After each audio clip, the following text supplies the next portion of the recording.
मेरा आजीवन कारावास गतांक से आगे। Sir Henry cotton. एक दिन जेल में ये हल्ला हुआ कि मेरे कारण किसी बड़े साहब की पेंशन बंद की गई है। यह क्या प्रकरण है? कुछ दिन पश्चात केसरी का एक टुकड़ा अचानक काल कोठरी में मेरे हाथ लग गया।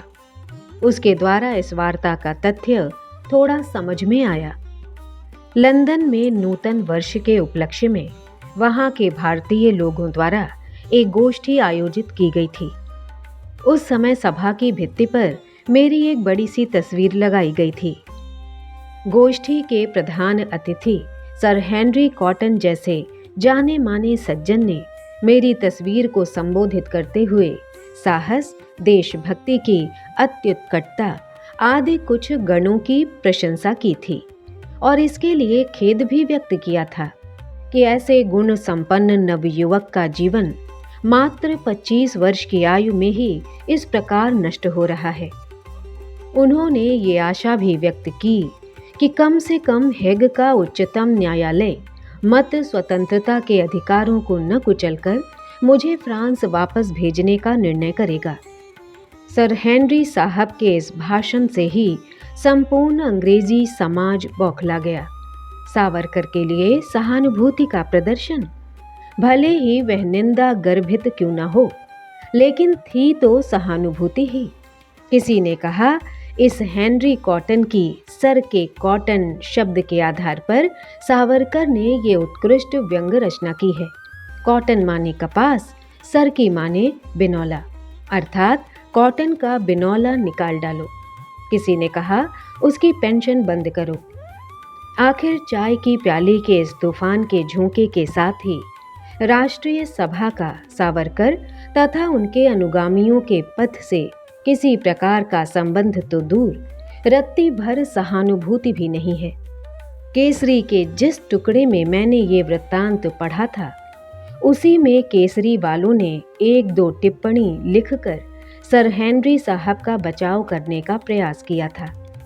केसरी के लेख में मेरा नाम निर्देश एक वचनी संबोधन से किया हुआ देखकर मुझे मन ही मन आश्चर्य हुआ।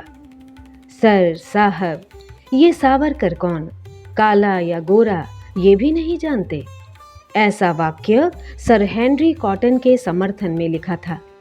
केसरी सरीखे पत्र को भी उस परिस्थिति में यह लिखना पड़ा, परंतु उस समय अपना निरपराधत्व तथा शिष्टत्व प्रतिस्थापित करने के लिए किसी भी राजनीतिक संस्था अथवा व्यक्ति के लिए सावरकर को घोर अपराधी कहना और उस नाम का अशिष्टता से एक वचनी उपपदों से उल्लेख करना एक अमोघ साधन बन गया था। इंग्लैंड में एक अंग्रेज अधिकारी हमारा गौरवपूर्वक उल्लेख करे और इधर हिंदुस्तान में हमें तू तड़ाक के बिना बड़े साहसी समाचार पत्र भी संबोधन न करे, इसमें उस समाचार पत्र अथवा व्यक्ति विशेष का दोष नहीं है। मेरे विचार से इससे इसी का निदर्शन होता है कि परतंत्र राष्ट्रों की कैसी दुर्गति बनी है, वहां मानवता भी कितनी महंगी है। कोठरी के द्वार की सलाखों से कोई झांक रहा था। क्यों, कैसे हो बैरिस्टर, ठीक हो ना? हाँ, आपके आशीर्वाद से ठीक हूँ, मैंने कहा। नाना महाराज, कहाँ आप, कहाँ हम? कल ही यूरोप से आए अपने एक मित्र से मेरा संभाषण हुआ। उसने बताया, सारे यूरोप में सावरकर को एक हुतात्मा जैसा सम्मान मिल रहा है। फ्रांस, जर्मनी आदि देशों के समाचार पत्र आपकी तुलना बुल्फटोन, एमेट, मैजनी के साथ कर रहे हैं। वे सज्जन आपसे मिलना चाहते थे, परंतु मैंने उन्हें बताया कि ये असंभव है। परंतु कम से कम आपके दर्शन का तो लाभ हो, इस तीव्रतर इच्छा से वे आपके टहलने के समय सामने वाली चाल में खड़े रहेंगे। तनिक आप उधर नजर डालें। परंतु कल बंबई के एक एंग्लो इंडियन पत्र ने हेग के विषय में निर्णय लिखते समय आपके लिए जहर उगला है। वो क्या? हाँ कहिए, स्तुति सुनने जैसा अपनी निंदा सुनना यद्यपि कार्यकर्ताओं को प्रिय नहीं होता, परंतु सुनना आवश्यक होता है। उस समाचार पत्र ने आपको दंड घोषित होने पर विशेष रूप से आनंद व्यक्त किया है। मैंने कहा, बस इतना ही? चलो, ये तो अच्छा ही हुआ। यूरोप में मुझे दंत जलद कहा गया, उन्होंने मुझे अधम कहा है। इन दोनों में आत्यंतिक निंदा स्तुति के अनायास ही परस्पर काट हो जाने से मेरा अपना मूलभूत मूल्य ज्यों का त्यों अबाधित ही रहा। सुबह कोठरी का द्वार बंद हो जाता, वह पुनः 10 बजे खुलता। इस नियम का मैं इतना अभ्यस्त हो चुका था कि कभी बीच में द्वार खुलने की प्रतीक्षा भी शेष नहीं रही। प्रतीक्षा ही नहीं रहने से बंद द्वार देखकर वह अस्वस्थता जो पहले होती थी बहुत कम होती जा रही थी। उस पर अचानक मुझे एक साधन मिल गया जो आजकल काम करते समय प्रतीत होने वाली उकताहट को दूर करता था। कोठरी की छत में एक दरार थी, उसमें एक कबूतर परिवार ने खपरेल के नीचे अपना डेरा जमाया हुआ था। उसकी ओर देखते हुए मैं कठिन समय काट रहा था। इतने में द्वार खटका।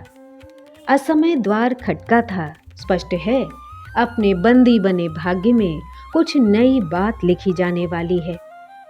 जिज्ञासावश मैंने ऊपर देखा तो हवलदार ने कहा, चलो साहब बुलाते हैं। चाहे किसी बहाने भी क्यों न हो, परंतु इस एकांत कोठरी से बाहर निकलने के लिए किसी भी कैदी का मन इतना तत्पर होता है कि चलो शब्द कान में पड़ते ही बंदी के मन में वैसा ही उत्साह भर देता है जैसा तड़ाक से टूटते हुए रस्से की आवाज़ उससे बंधे हुए चौपाई के मन में पल भर के लिए ही क्यों न हो भरपूर चपलता भर देती है। मैं उठा। साहब किस लिए बुलाते हैं ये पूछने का मन हुआ, परंतु जब तक कोई कुछ न कहे तब तक किसी भी अधिकारी से स्वयं कुछ भी पूछना नहीं चाहिए। ऐसी प्रथा होने के कारण मैं कुछ बोला नहीं, पर वह सुशील हवलदार ही धीरे से बोला, लगता है कोई मिलने आई है। पत्नी से भेंट।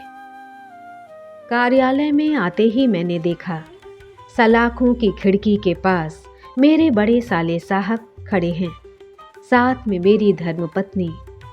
बंदी गृह के वेश में, कैदी के दुखद स्वरूप में, पैरों में जकड़कर ठूंकी हुई भारी बेड़ियों को यथासंभव सहज उठाए हुए मैं आज पहली बार उनके सामने खड़ा हो गया।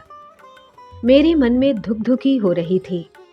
4 वर्ष पूर्व जब इसी बंबई से मैं इनसे विदा लेकर विलायत चला गया, उनकी आकांक्षा थी कि वापस लौटते समय मैं बैरिस्टरी के रोबदार गाउन में तथा उन भाग्यशाली लक्ष्मीधरों के मंडल से घिरा आशा एवं ऐश्वर्य की प्रभा से दमक रहा हूँगा।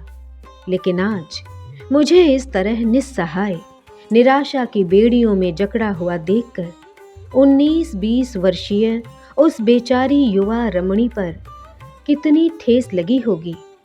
दोनों सलाखों के पीछे खड़े थे। मुझे छूने के लिए भी उन पर प्रतिबंध लगाया गया था। पास ही पराये लोगों का कड़ा पहरा। मन में ऐसे भाव उमड़ रहे हैं जिनको शब्दों का सानिध्य भी संकोचास्पद होता है। हाय, 50 वर्षों के अर्थात आजीवन बिछोह के पूर्व विदा लेनी है, और वह भी इन विदेशी निर्दयी काराधिकारियों के स्नेह शून्य दृष्टिपातों की कक्षा में। इस जन्म में अब आपकी हमारी भेंट लगभग असंभव ही है। ऐसा कहने वाली वो भेंट आकाश आंधी पानी से भर जाए, ऐसे विचार अचानक एक ही क्षण में हृदय की विवेक चौकी पर उन्हें रोका गया। उनके सारे झुंड छिन्न विछिन्न किए गए और दृष्टि मिलते ही नीचे बैठकर मुस्कुराते हुए मैंने पूछा, क्यों? देखते ही पहचान लिया मुझे? ये तो केवल वस्त्र परिवर्तन हुआ है, मैं तो वही हूँ। सर्दी का निवारण करना ही वस्त्रों का प्रमुख उद्देश्य होता है, जो इन कपड़ों द्वारा भी पूरा हो रहा है। थोड़ी देर में विनोद निमग्न होकर वे दोनों इतने सहज होकर वार्तालाप करने लगे जैसे वे अपने घर में बैठकर ही गपशप कर रहे हों। अवसर पाके मैंने बीच में ही कहा, ठीक है, ईश्वर की कृपा हुई तो पुनः भेंट होगी ही। इस बीच कभी इस सामान्य संसार का मोह होने लगे तो ऐसा विचार करना कि संतानोत्पत्ति करना, 4 लकड़ी तिनके जोड़कर घोंसला बनाना ही संसार कहलाता हो, तो ऐसी गृहस्थी कौवे चिड़िया भी बनाते हैं। परंतु गृहस्थी चलाने का इससे भी भव्यतर अर्थ लेना हो तो मानव सदृश घरौंदा बनाने में हम भी कृतार्थ हो गए हैं। हमने अपना घरौंदा तोड़ फोड़ दिया, परंतु उसके योग से भविष्य में हजारों लोगों के घरों से कदाचित सोने का धुआं भी निकल सकता है। उस पर घर घर की रट लगाकर भी प्लेग के कारण क्या सैकड़ों लोगों के घर बार उजड़ नहीं गए। विवाह मंडप से दूल्हा दुल्हन को कराल काल के गाल में खदेड़कर संकटों का सामना करो। मैंने सुना है कुछ वर्षों के पश्चात अंडमान में परिवार ले जाने की अनुमति दी जाती है। यदि ऐसा हुआ तो ठीक ही है, परंतु यदि ऐसा नहीं हुआ तो भी इस धैर्य के साथ रहने का प्रयास करो कि कुछ भी हो, इस समय को सहना ही होगा। हम इस तरह का ही प्रयास कर रहे हैं। हम एक दूसरे के लिए हैं ही। हमारी चिंता करें, आप स्वयं का जतन करें, हमें सब कुछ मिल जाएगा। इस तरह हमारे प्रश्नोत्तर का अनुक्रम चल ही रहा था कि सुपरिंटेंडेंट ने समय समाप्त होने का संकेत किया। अतः मैंने होठों पर आए शब्दों को आधा अधूरा ही छोड़कर इस भेंट को समाप्त किया। परंतु जाते जाते साले साहब ने जल्दी जल्दी कहा, अच्छा, परंतु एक नियम का पालन अवश्य करें। प्रतिदिन प्रातःकाल कृष्णाय वासुदेवाय हरये परमात्मने इस मंत्र का जाप नियम पूर्वक अवश्य करें। उनकी ओर प्रशंसा पूर्ण दृष्टि से देखकर मैंने उत्तर दिया, अवश्य। वे वापस लौट गए। मैंने पीछे मुड़कर भी नहीं देखा। उन लोगों को जो वापस लौट रहे थे, ये दिखाने के लिए कि मुझे ये श्रृंखलाएं कतई भारी नहीं लगती, चलते समय मैं हेतुपूर्वक उन्हें खनकाते हुए जेल के भीतर लौट आया।